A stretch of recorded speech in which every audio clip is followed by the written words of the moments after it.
Open the freezer door and pull it out. Pull out the top sliding upper drawer and lift it off the top rails.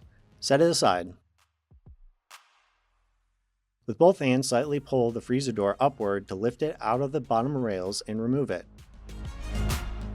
Inside the freezer, locate the air duct casing at the back. Remove the 2 screws holding the air duct casing and set it aside. Carefully pull the air duct casing towards you and disconnect it. Repeat the process on the opposite side until the air duct is fully disconnected. At the top right, locate the wire connections. Disconnect the wire connections by pushing in the side tabs. This will free the air duct for removal. Reconnect the 2 wire connectors to the new air duct, ensuring they click for a proper connection.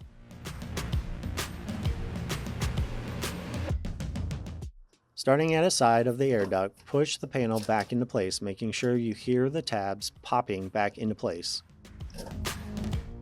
Work your way around, pushing the panel into place.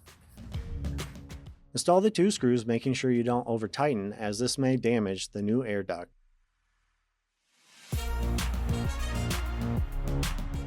Install the lower drawer, ensuring it sits on the guide rails. Line up the 2 guide rail wheels on both sides, then slightly lift upward to ensure the wheels align with the rails. Push inward to make sure the drawer slides in properly. Slide in the upper drawer in the same manner as the lower drawer.